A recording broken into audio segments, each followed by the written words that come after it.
The morning they bulldozed my great-grandfather's bridge was the morning I decided to turn their $4 million lakefront resort into nothing but a muddy parking lot. It was 6 a.m. on a Tuesday. I was sipping coffee on my dock when the low rumble of diesel engines cut through the quiet. Out of the mist, I saw a bulldozer rolling toward the stone bridge my great-grandfather built by hand in 1923. The same bridge that had carried this community for a century. The same bridge a power-drunk HOA president had declared an eyesore. But here's what Linda Prescott and her polished little HOA board didn't know about Texas water rights. My great-grandfather hadn't just built that bridge, he controlled the dam. And what I inherited wasn't just a cabin, but the legal right to drain their entire lake. Drop a comment. What would you do if someone destroyed your family's legacy? And let me know where you're watching from. I want to see how many of you have faced HOA tyrants like this. My name's Jake Morrison. I'm a civil engineer, and 3 months ago, I inherited the most beautiful piece of lakefront property you can imagine. My great-grandfather, Samuel Morrison, built our family cabin in 1920, just after returning from the Great War. But his masterpiece was the bridge. He didn't just throw some planks together. He quarried limestone with his own hands and built a stone arch that connected our side of the lake to the main road. For 100 years, that bridge served everyone. Fishermen heading out before dawn, kids walking to their favorite swimming holes, neighbors helping neighbors. It was the heartbeat of our little town. When I inherited the land, Sarah, my wife, and I had plans. We'd saved for years, dreaming of retiring there. I'd restore the cabin, do a little consulting from home, spend mornings fishing from the dock. The creak of those old boards under my boots was like a lullaby. Then came Linda Prescott. The kind of woman who wears pearls to the grocery store and drives a spotless white BMW that's never touched gravel. She moved into Whispering Pines, the luxury development sprouting on the other side of the lake, 2 years ago. Within 6 months, she'd slid her way into the HOA presidency. I should have known trouble was coming when that first certified letter arrived. You know the type, the envelope that makes your stomach sink before you even open it. Inside was Linda's sugary letterhead, declaring that my bridge violated community architectural standards and had to be removed. I actually laughed out loud. My bridge was older than her subdivision by nearly a century. But Linda thought she had me. The letter cited Covenant 47B, architectural review requirements, and threatened me with $500 a day fines if I didn't remove the bridge within 30 days. That's when I started digging through the attic at my grandfather's place, boxes of old, dust-smelling papers that turned out to be gold, survey maps, deed records, and most importantly, a grandfathering clause that protected existing structures. My bridge was untouchable. Armed with those documents, I marched into the next HOA meeting at the community center. You know the smell. Floor wax, stale coffee, and disappointment. I spread my papers across the folding table like a winning poker hand. Ladies and gentlemen, I said, I think there's been a mistake. Linda barely glanced at them. Her reply still makes my blood boil. Times change, Mr. Morrison. Progress requires sacrifice. She said it with that condescending smile, like she was teaching me arithmetic. The board's vote was predetermined. 5-2 in favor of tearing it down. Linda's allies, all wealthy newcomers, easily outnumbered the old-timers who actually remembered community. Walking back to my truck, gravel crunching under my boots, I realized this wasn't about rules or aesthetics. This was about power. Linda looked at my bridge, my modest cabin, my rusty old truck, and decided I didn't belong. She wanted me gone. Sarah stayed hopeful. We'll fight this, she said, squeezing my hand at dinner. You've got the law on your side. I smiled, but inside I wondered, would being right be enough? What none of us knew yet was that Linda had just picked a fight with the wrong engineer. See, I didn't just know building codes and property law. I knew water. Linda wasted no time moving from threats to action. 3 days after that board meeting, I was heading to work when I spotted 2 guys in matching polo shirts loitering by my property line. Security guards. At 7 a.m. on a Wednesday. Morning, gentlemen, I called out, coffee mug in hand. You're lost. The older one, built like a retired linebacker, pulled out a clipboard. HOA Compliance Patrol, sir. We're documenting violations. I nearly choked on my coffee. Violations? Like what? He started reading like it was a grocery list. Grass exceeds HOA standard of 3 inches in multiple areas. Dock requires repainting per aesthetic guidelines. Storage shed needs pressure washing. Over the next 2 weeks, these clowns cited me for everything short of breathing too loud. My mailbox. Wrong shade of black. My welcome mat. Non-compliant dimensions. They even wrote me up for having a fishing net visible from the road. By week 3, the fines had piled to $1,200. That's when I did what any good engineer does when confronted with a problem. I studied the system. Turns out, Linda's husband Rick owns Prescott Security Solutions. Cute, right? The HOA was paying her husband's company $3,000 a month to enforce compliance. I spent one evening on the state contractor licensing website and uncovered something interesting. Rick's license had expired 6 months ago. He'd been operating illegally the entire time. Here's a little knowledge nugget for you. In Texas, HOA security must be licensed just like any private security firm, and most aren't. Always check their credentials before you let them ticket you. But I wasn't done. I called in a favor from a buddy who handles commercial inspections, and together we took a quiet stroll around Linda's pristine property one Saturday morning. Guess what we found? Her deck extension, no permits. Her pool house, built 6 inches over the setback line. And that fancy Japanese garden she bragged about? According to the original survey I dug up, it was 3 feet onto my property. She'd been trespassing for 3 years. The following Monday, I filed a complaint with the state licensing board about Rick's security company and requested a full property line survey. No drama, no shouting. Just paperwork. Document everything. Follow procedure. Let the facts speak for themselves. Linda's response was as predictable as sunrise. Within a week, rumors started buzzing at the hardware store. Jake Morrison's difficult. His lowering property values with that ugly bridge. Some people just don't understand progress. Sarah came home from the grocery store one Thursday, frustrated. The cashier barely made eye contact. And Mrs. Patterson from the flower shop acted like I had the plague. Then the anonymous complaints started. Someone called the county, claiming my bridge was structurally unsafe. Another concerned citizen reported I was dumping chemicals in the lake. Which was hilarious, considering I'm an environmental engineer who tests water quality for a living. But here's where Linda slipped. While she was busy playing neighborhood politician, I was doing what I do best, digging through technical documents. I'd submitted a public records request for everything tied to water rights and dam operations on the lake. What I found in those musty county files made me sit bolt upright in my kitchen chair. Maps I'd never seen before, water flow patterns from the 1920s. Engineering reports from my great-grandfather's era. And most interesting of all, documentation of something called secondary water rights that had never been transferred to the HOA. That weekend, I circled the lake with a surveyor's eye, paying attention to how the water moved. That shiny resort Linda loved to brag about? The one meant to bring class to the area? It had a fatal weakness. Their entire operation depended on consistent water levels. The boat docks, the lakefront dining, the million-dollar fountains, all of it assumed the lake would never change. The stench of diesel still lingered from their construction equipment, and I could practically taste the irony. Linda was so obsessed with my stone bridge that she'd missed the bigger picture entirely.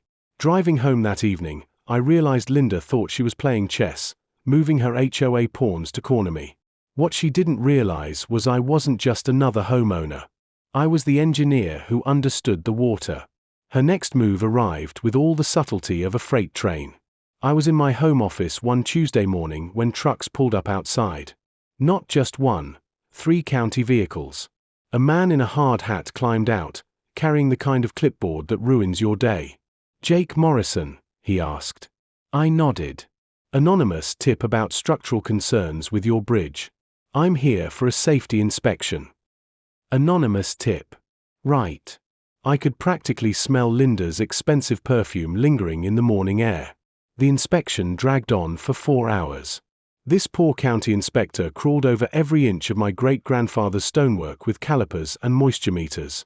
When he finally finished, he looked almost embarrassed.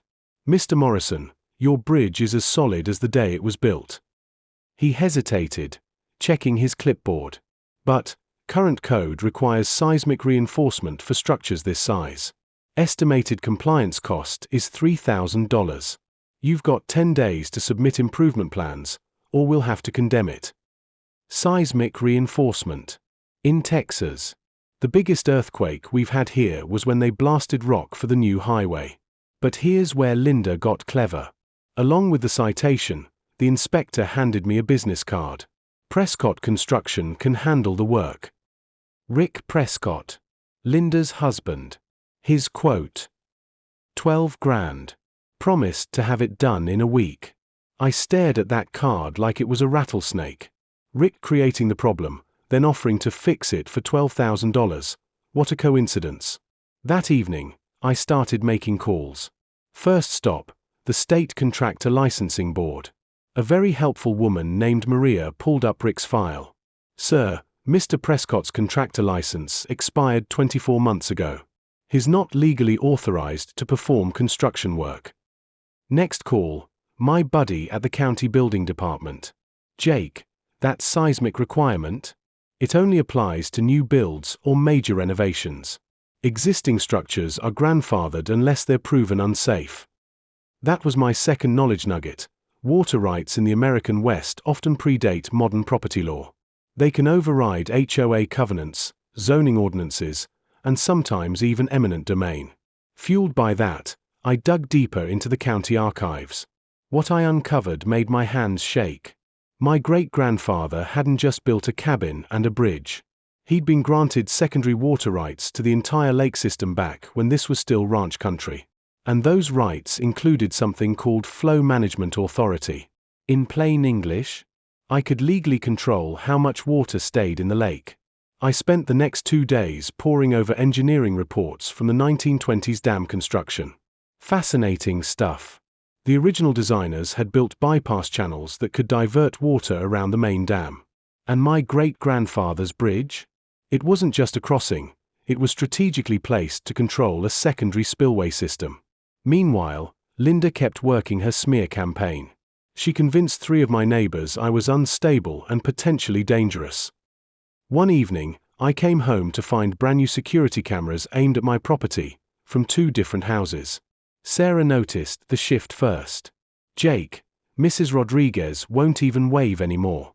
And Tom at the marina acted like you were radioactive when you stopped for bait." The breaking point came when Linda filed for a restraining order. Claimed I'd made threats about the dam and posed a clear and present danger to community safety. The judge glanced at her so-called evidence, nothing but my public records requests and HOA meeting questions, and tossed it immediately. But the damage was done. Half the neighborhood now saw me as some kind of unhinged domestic terrorist. That's when I stumbled onto the discovery that changed everything. I was reviewing the resort's environmental impact study when a detail in the fine print caught my eye. Their bank loan had very specific conditions.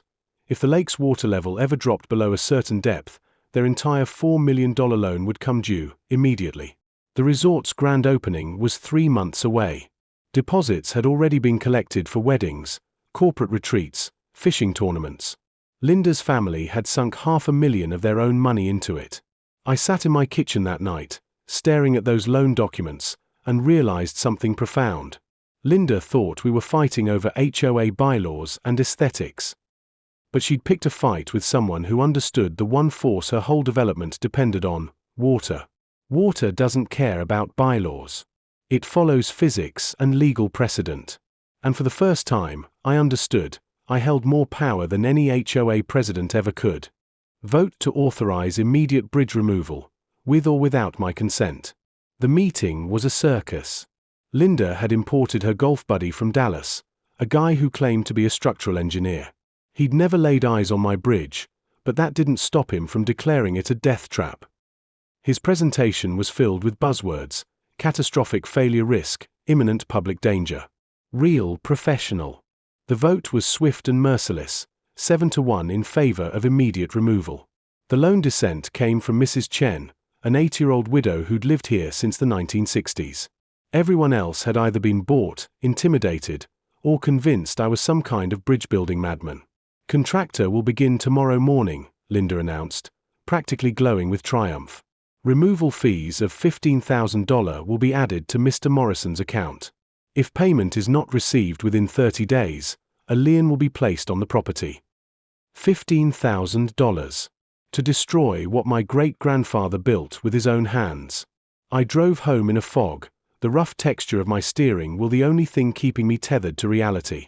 Sarah took one look at my face and silently poured 2 glasses of wine. That night, I did something I'd never done in my engineering career. I filed an emergency injunction in county court. Not because I thought it would work, but because I had no other choice.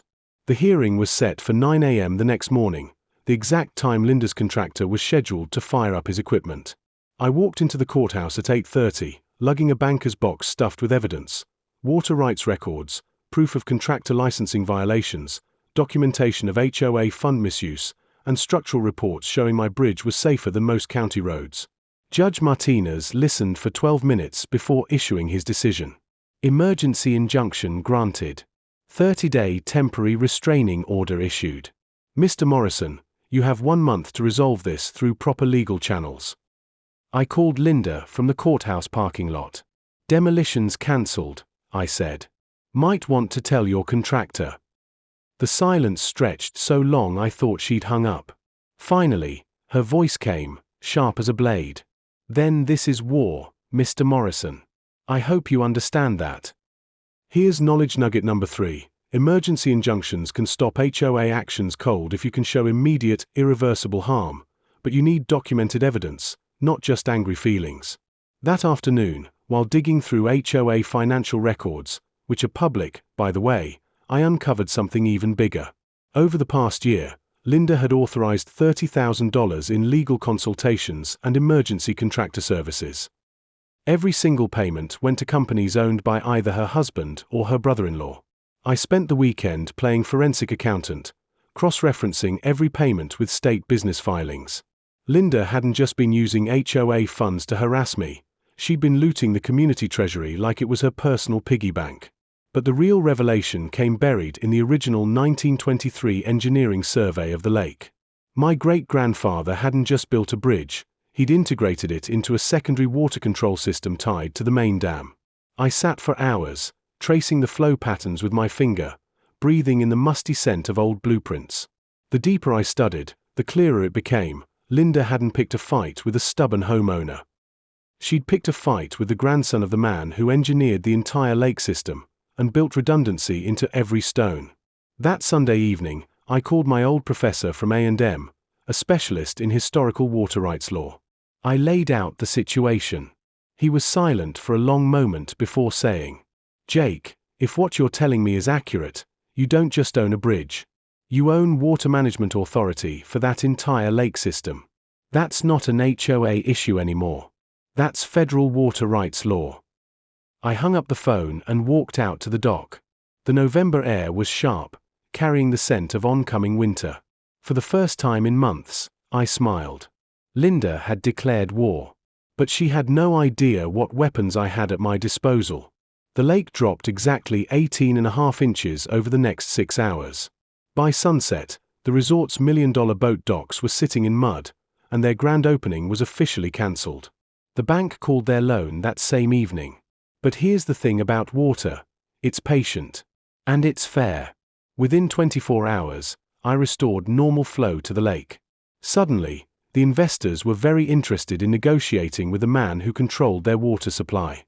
"Mr. Morrison," said James Chen, the lead investor, "we'd like to propose a partnership. You maintain your bridge as a historic landmark. We get guaranteed water levels. Everyone wins." 3 months later, the resort reopened under new management. Linda was gone. Last I heard, she'd fled to Arizona after facing federal charges for attempted bribery and HOA fund misuse.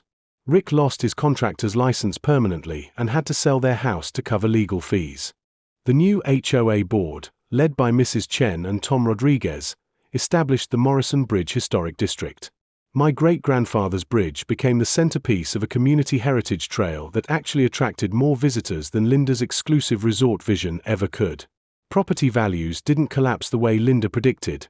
Instead, they rose. People preferred living in a neighborhood with authentic history and neighbors who looked out for each other, rather than in a corporate development run like a private fiefdom. Sarah and I used our unexpected local celebrity to create the Samuel Morrison Water Rights Scholarship for engineering students at Texas A&M. Funded by speaking fees from the dozen water rights conferences where I've shared this story, it's already helped 5 students pursue environmental engineering. The first recipient, Maria Rodriguez, Tom's daughter, wants to specialize in sustainable water management. She'll graduate next spring and has already accepted a position with the State Water Authority. Naturally, the scholarship ceremony was held on the bridge, with the entire community celebrating. Tom was promoted to resort manager and rehired every employee Linda had laid off during her reign. The resort now donates 5% of its profits to local schools and sponsors an annual Bridge Day festival that celebrates our community's history. Frank Wilson came out of retirement to train me in advanced dam operations, and I've since become the official water management consultant for 3 other lake communities facing similar HOA disputes. Turns out, there are plenty of Lindas out there, and plenty of forgotten water rights waiting to be rediscovered. The legal precedent we set has now been cited in 12 federal water rights cases across Texas. Patricia says we've probably saved dozens of communities from being bulldozed by developers who thought money could override century-old law. My bridge is officially listed on the National Register of Historic Places. Every morning I walk across those limestone blocks laid by my great-grandfather, and I can almost hear him chuckling that his water management system ended up saving the day. The resort thrives, the community is stronger than ever, and our little lake has become a model for how development and history can coexist when cooperation wins over domination. Linda's downfall became a cautionary tale about the dangers of unchecked HOA power. Just last month, the state legislature passed the Morrison Act, requiring all HOAs to respect pre-existing water rights and historic structures. Small victories add up. Sarah and I are expecting our first child in the spring. They'll grow up running across that stone bridge, learning to fish from the same dock where I learned from my grandfather.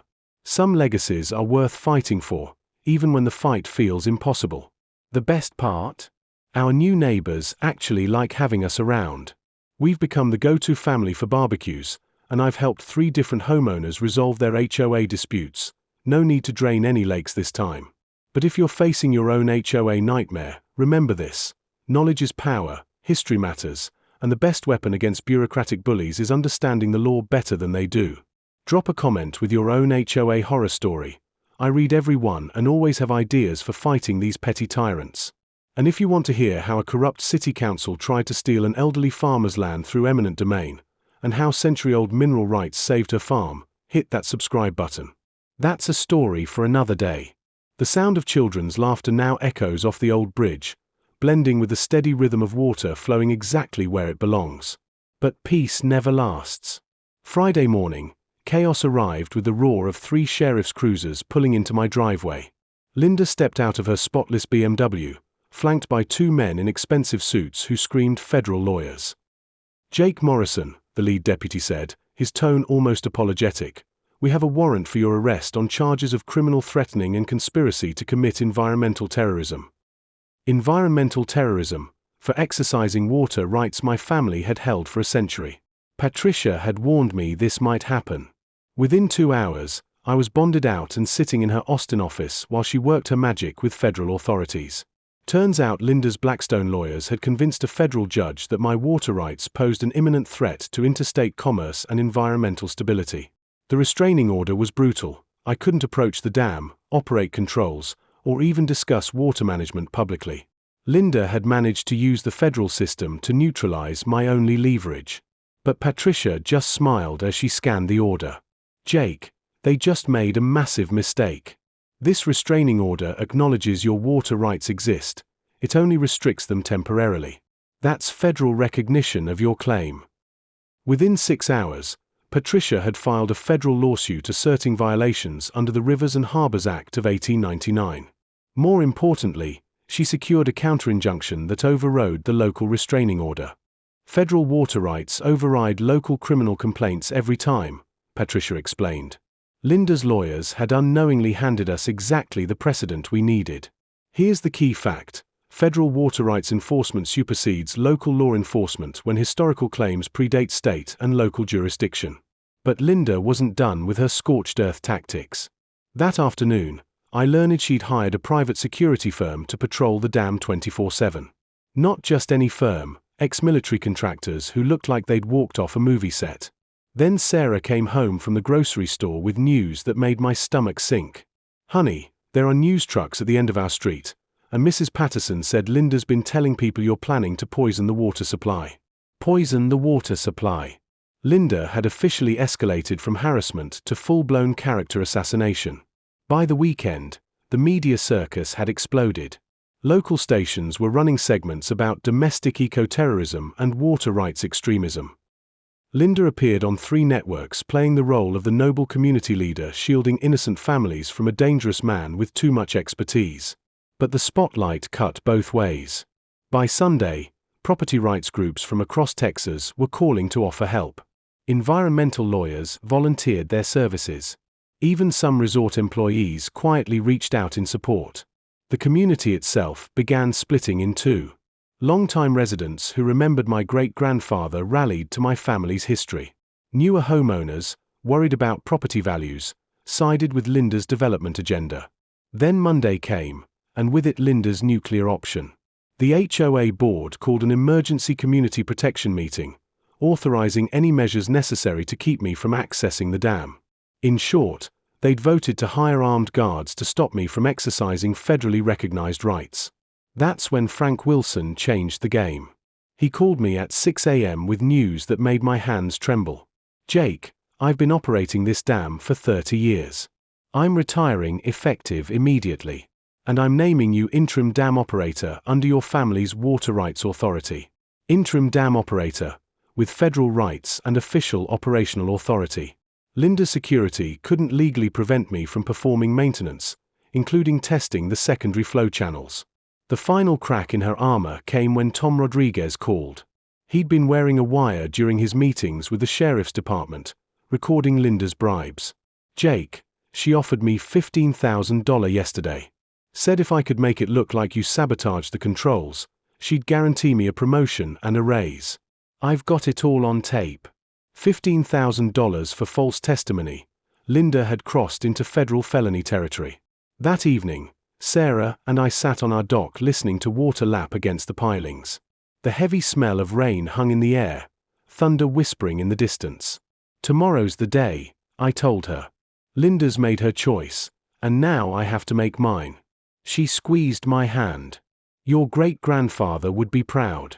Sometimes doing what's right means making hard choices." Tuesday dawned crisp and cold, the kind of morning that sharpens everything into focus. I arrived at the dam with Patricia, Frank, and a convoy of reporters who had been tracking the story. Linda was already there, backed by her private security, 3 deputies, and an army of lawyers. She stood like some self-styled guardian between me and the dam controls, her stance desperate but commanding. "You will not pass," she declared for the crowd, her voice high with brittle authority. "I am protecting this community from a dangerous individual who threatens our way of life." Channel 8 News rolled their cameras. The county sheriff himself oversaw the confrontation. Even resort investors had driven down from Dallas, no doubt calculating their potential losses. I stepped toward the concrete housing that hid the bypass controls, holding the folder of legal documents and Frank's official transfer letter. "Ladies and gentlemen," I announced, letting my voice carry, "I'm here to conduct routine maintenance on secondary systems my family has operated since 1923. Linda moved in front of me, close enough that I smelled her expensive perfume laced with panic sweat. "I have a federal restraining order barring you from this equipment," she snapped. Patricia stepped forward, handing the sheriff a new document. That order was superseded yesterday by federal enforcement. "Mr. Morrison has full operational authority." The sheriff read it carefully, then nodded. He has jurisdiction. You need to step aside." That's when Linda cracked. "This is insane." She screamed at the cameras. "You're letting this lunatic destroy a $4 million investment because of some paper from 1923? People like him don't belong here." On live TV, Linda had revealed what this fight was truly about. Not safety, not HOA rules, not even development. It was about exclusion, about who she believed deserved to belong in her carefully curated paradise. I knelt by the concrete housing, using Frank's tools to loosen the bolts on the access panel. Each one rang with the sound of inevitability, the crowd silent with anticipation. "Mr. Morrison," a reporter called out, "can you explain what you're doing?" "I'm opening secondary flow channels designed by my great-grandfather in 1923, I said without looking up. "They allow controlled water release during maintenance. Everything here is lawful under federal rights and standard dam operations." The final bolt came free, and the panel opened to reveal the massive brass wheel of the bypass valves. Frank had oiled it days earlier, and it turned with surprising ease for a century-old mechanism. Linda made one last desperate attempt to stop me.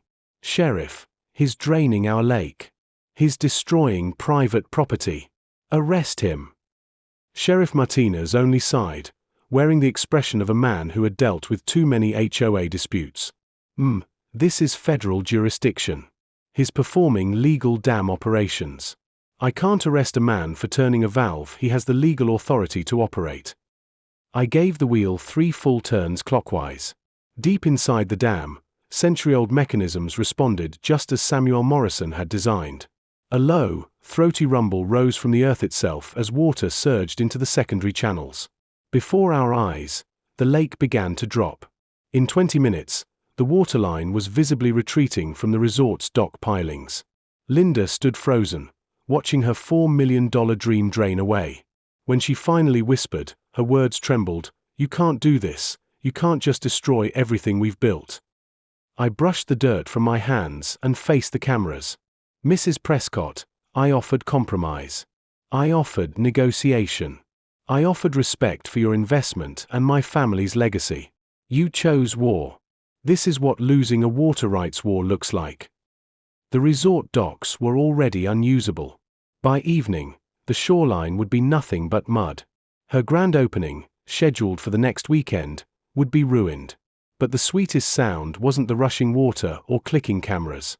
It was Mrs. Chen's voice carrying clearly across the crowd, "Welcome home, Jake. Your great-grandfather would be proud." Monday morning, I went to the county archives with the same focus I usually reserved for major engineering projects.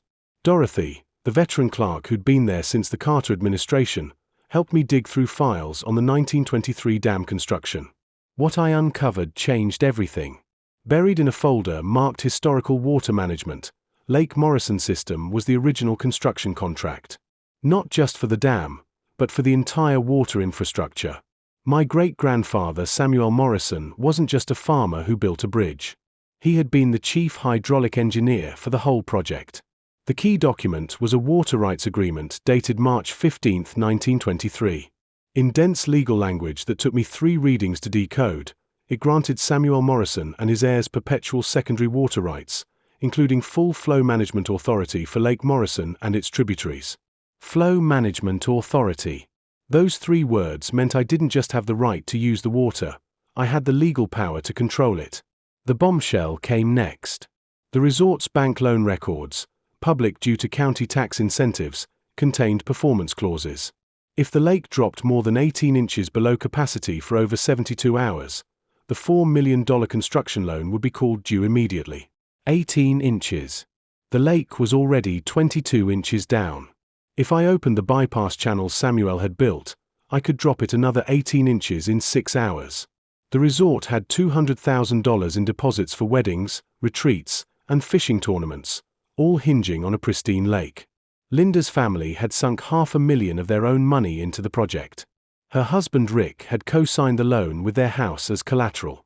Sitting in that dusty archive, surrounded by the smell of old paper, I realized I was holding a nuclear weapon in a water rights war. The moral weight hit me hard. This wasn't just about Linda anymore. The resort employed 43 locals, waitresses, groundskeepers, boat captains, cleaning staff. People who needed those jobs. But Linda had made it personal. She'd tried to erase 4 generations of my family's history, turned neighbors against each other, and treated our lake like her private fiefdom.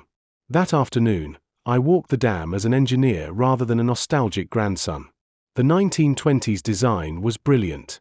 My great-grandfather had hidden manual bypass valves into the structure, still functional under the moss and rust.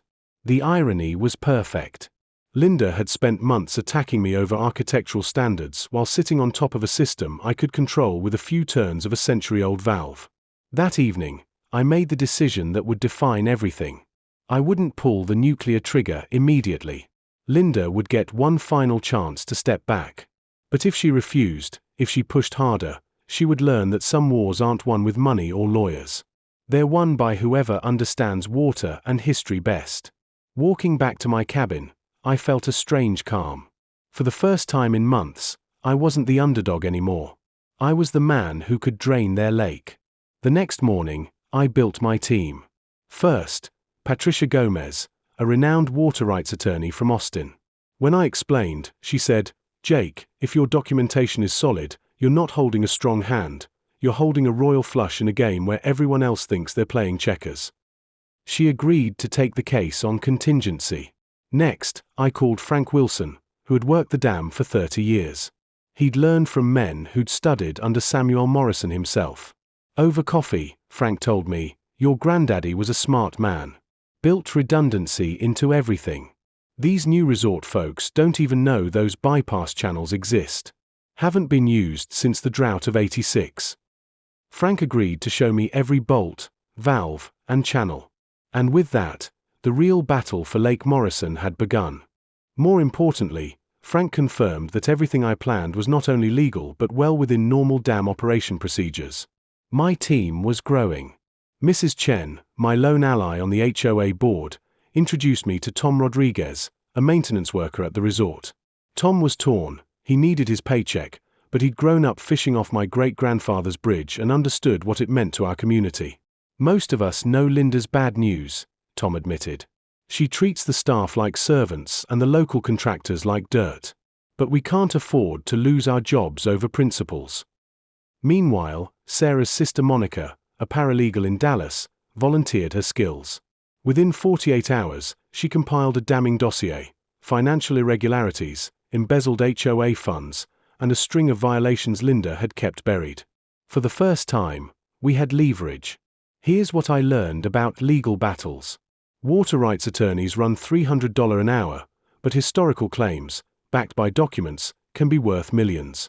Patricia, during her weekend visit, laid out our strategy. We'd offer Linda a face-saving deal. I keep my bridge. She gets architectural authority over new builds. The resort secures guaranteed minimum water levels. Linda walks away claiming she preserved community standards. But behind that offer was the nuclear option.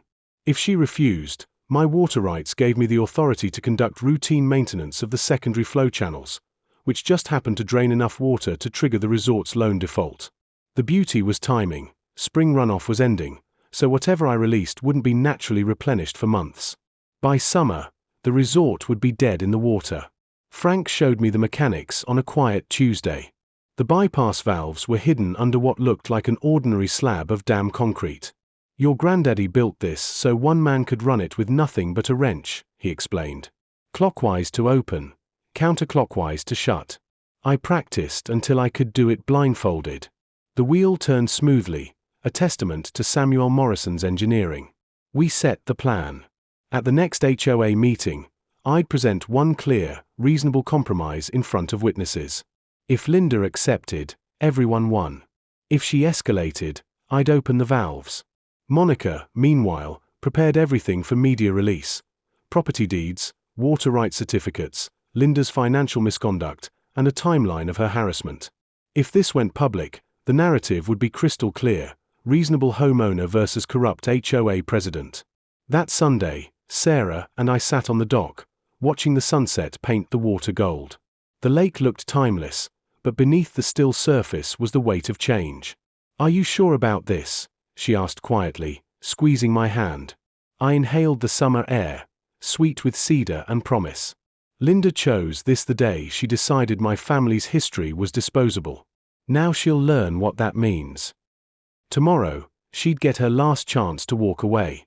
After that, The lake itself would decide who held the real power. But Linda must have sensed the storm. 3 days before the HOA meeting, Patricia called with news that made my coffee taste like ash. Jake, they hired Blackstone and Associates out of Dallas. $2,000 an hour. They specialize in crushing property rights claims. Blackstone wasted no time. They filed motions challenging my 1923 agreements, arguing modern zoning superseded them.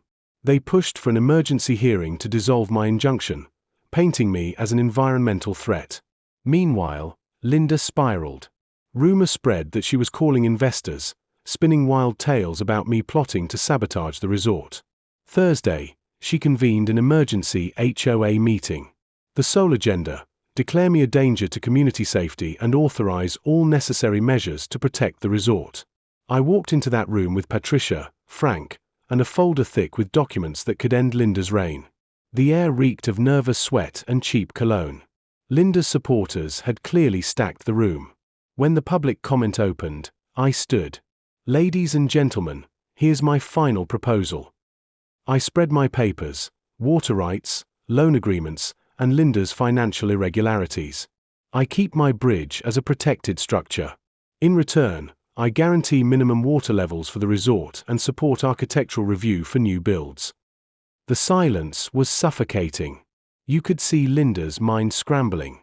Finally, she hissed, "This is extortion. You're threatening to destroy a $4 million investment because you can't follow simple community rules." Patricia rose smoothly. "Mrs. Prescott, my client isn't threatening. He's offering to guarantee your water supply in exchange for respecting his grandfathered rights. That's called negotiation." Linda's face flushed crimson. "I don't negotiate with terrorists. This board will not be held hostage by environmental extremism." That's when Frank Wilson cleared his throat. With respect, Jake's got legal authority over secondary water management that predates your development by 80 years. This isn't extremism, it's property law." The vote was swift and predictable. Linda's board rejected the compromise 6-2, with only Mrs. Chen and old Mr. Patterson supporting negotiation. Linda seemed to think she'd scored some kind of victory. "Mr. Morrison," she declared with theatrical smugness, "your threats hold no power here. This community will not bow to intimidation tactics." Walking out of that meeting, the crunch of gravel under my boots sounded like a countdown timer. Linda had been given every chance to end this reasonably. She chose escalation over common sense. The next morning brought proof of just how desperate she'd become. Tom Rodriguez called me before dawn, his voice tight with worry. "Jake, you need to know, Linda offered me $10,000 cash to sabotage the dam controls. Said it would look like equipment failure and you'd get blamed for the damage." $10,000. Linda was so terrified of losing control she'd gone from harassment to bribery to outright sabotage. "What did you tell her, Tom?" "Told her I'd think about it. Then I called the sheriff. They're opening an investigation, but wanted me to warn you, she's getting dangerous."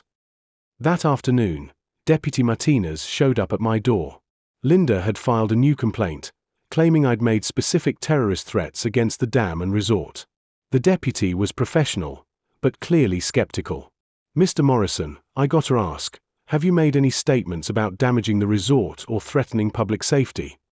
I handed him copies of my legal documentation and Patricia's contact information. "Deputy, everything I plan to do is legal under state water rights law. If Mrs. Prescott thinks routine dam operations are terrorism, that says more about her than me." After he left, I called Patricia with an update. Her response was swift and decisive. "Jake, attempted bribery and filing false police reports cross a line. We're filing federal charges under water rights interference statutes. But more importantly, you need to move fast. If Linda's this desperate, she might try something actually illegal." That evening, I sat on my dock, watching the sun sink low, tasting the metallic edge of adrenaline. Linda had rejected negotiation, attempted bribery, and filed false police reports. She'd made her choice. Monday morning, I'd make mine.